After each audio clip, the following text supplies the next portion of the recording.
Bonjour à tous. Aujourd'hui, nous allons voir comment créer une clé API. Alors tout d'abord, vous allez vous connecter à votre compte Binance. Ensuite, vous verrez ce premier affichage qui est votre tableau de bord.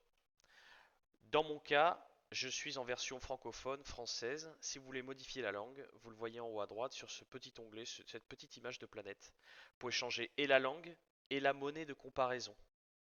Ce qui nous intéresse aujourd'hui, c'est la création de la clé API. Donc nous allons aller à gauche sur l'onglet Compte, ensuite cliquez sur Gestion des API. Une fois sur place, vous voyez que j'ai déjà une clé API qui est créée. C'est un premier affichage, comme ça vous avez un premier visuel. Ce qui va nous intéresser encore une fois, c'est créer une API. Ici, carré jaune, tout est mentionné. Cliquez donc sur Créer une API. Nous allons utiliser la génération par le système. Dans cette fenêtre, vous pouvez placer le nom que vous souhaitez afin d'étiqueter la clé API. Donc dans mon cas, vu que j'ai déjà un nom de société Kinfi, je vais l'écrire différemment. Voilà.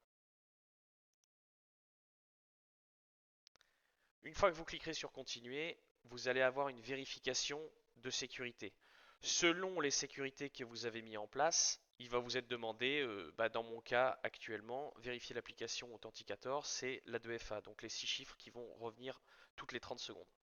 Une fois le système sécurité passé, avec succès bien entendu, nous voici sur l'affichage de la clé API qui vient d'être créée, KFY. Comme vous pouvez le voir, il y a deux séries de caractères, chiffres, lettres, tout confondu. L'une est la clé API standard, donc c'est la clé API qui serait, on peut dire un peu publique, qui serait visible. Et la clé secrète, celle qui permet l'utilisation vraiment principale. Pour ce faire, nous avons besoin des deux clés, la clé API et la clé secrète. Pensez bien à copier et donc à garder ces deux lignes de caractères, car la clé secrète, après sauvegarde, ne sera plus récupérable. C'est un système de sécurité qui a été mis en place par Binance. Pour la récupérer, le seul moyen, c'est d'en créer une nouvelle. Après avoir récupéré donc les deux clés, avec un copier-coller sur un bloc-notes ou autre, vous devrez nous les envoyer par email afin que nous puissions les utiliser. Ensuite, comme vous pouvez le constater, il y a aussi les restrictions liées à l'API.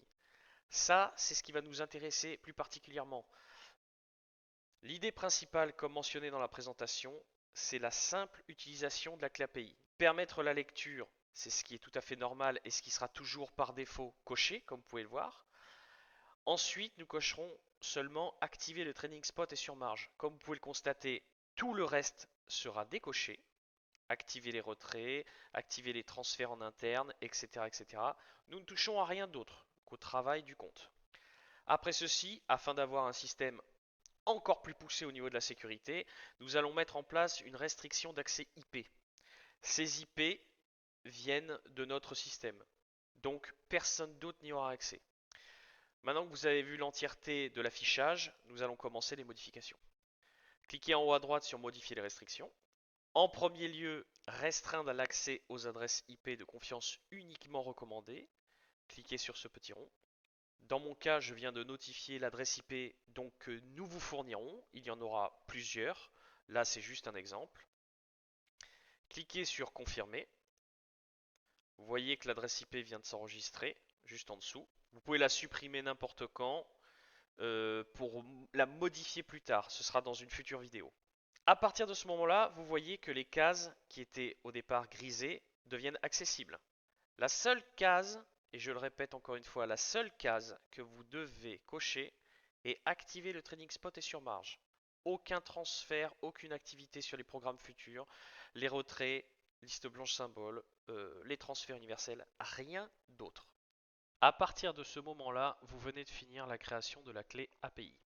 Sauvegarder, cliquez sur sauvegarder.